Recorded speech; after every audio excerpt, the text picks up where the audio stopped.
Texas for unanimous consent request. Thank you, Mr. Chair. I ask unanimous consent, and this is on behalf of Mr. Ivy, to submit into the record a letter signed by El Paso's bishop, the Most Reverend Mark Seitz, who is the chairman of the U.S. Council of Catholic Bishops Committee on Migration, and it is a letter asking Congress to oppose H.R. 29. Without objection, so ordered. The chair now recognizes for our last 5 minutes of questioning the gentleman from South Carolina, Mr. Fry. Mr. Chairman, thank you for having this hearing today. Thank you to our witnesses that are here. Mr. Dunn, words can't express how sorry I am for your loss. I was in the General Assembly in South Carolina up until recently and served as the chairman of the House Opioid Abuse Prevention Study Committee, where we passed 18 bills, record investment. And I'll tell you that every hearing that we started and every hearing that we finished, we started with families who are going through exactly what you're going through. So I know how incredibly tough it is for you. I know how incredibly brave it is for you to be here today to share your story. Mr. Chairman, I'll tell you, it's amazing to me just hearing some of the things that have come out of this committee that we on this side of the aisle have imagined things, that we are engaging in conspiracy theories.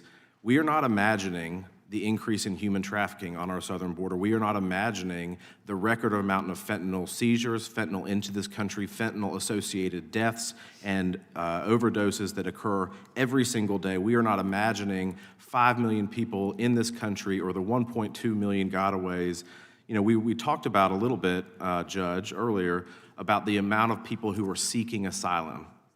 What's interesting to me, just looking at the statistics, was that, as was alluded to earlier, 14% of those individuals were considered lawful. Now, this was under an Obama administration and a Trump administration, so 14% of all people who said that they were seeking asylum were actually legitimate asylum seekers. And of that, a third, according to Biden v. Texas, a third of that absconded into the United States, never appearing for their immigration proceedings again. So I look at the way in which the other side today has really glossed over the problems that have been exacerbated by this administration. And as somebody who's dealt with the opioid epidemic in my state and how I have studied how other states have handled it in Texas and elsewhere, I'm incredibly frustrated by unwillingness to deal with this problem. But I do want to ask a few questions of both of you, and I'll start with you, sir.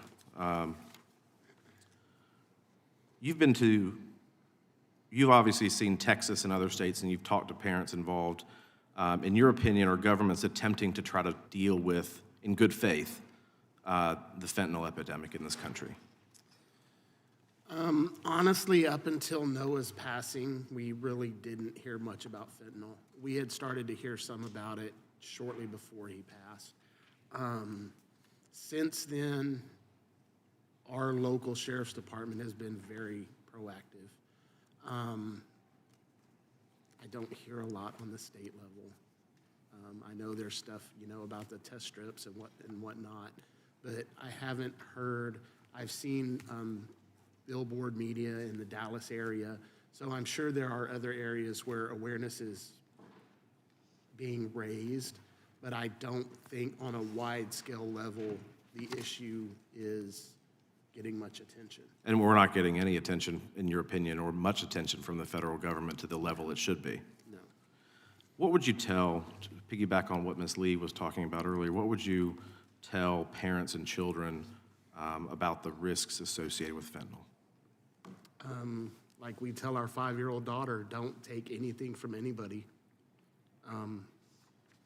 Nothing, you have to assume that everything is dangerous now. And one of the comments the sheriff that we do speakings with makes is the days of experimentation are over. You were a kid, you could try smoking pot, or you could try this, that, or the other. Now fentanyl has been mixed with everything. So you can't assume anything's safe. If you don't get a prescription from a pharmacy, you can't assume that it's what you're getting. Thank you, sir. Thank you. Judge, real quick, President Biden recently visited the border, passing through El Paso, and I think there was a comment from you in the press that he didn't get to see the real difficulties. What did you mean by that, and what difficulties did he not see on his trip? Well, I know a lot of people thought that we had something to do, they call it sanitizing, but I could tell you that would be crazy on my part for him not to see what really was happening. It just so happened the numbers had come down. I mean, we wanted anybody, please see what we really go through. So we were not. What do you think took him so long to visit the border? I can't tell you. I know that thanks to Congresswoman Escobar, we're really connected through her, and she's connected to the secretary, to the ambassador, and we're constantly communicating through them. And so I have a lot of trust that Congresswoman Escobar is relaying the information that he needs.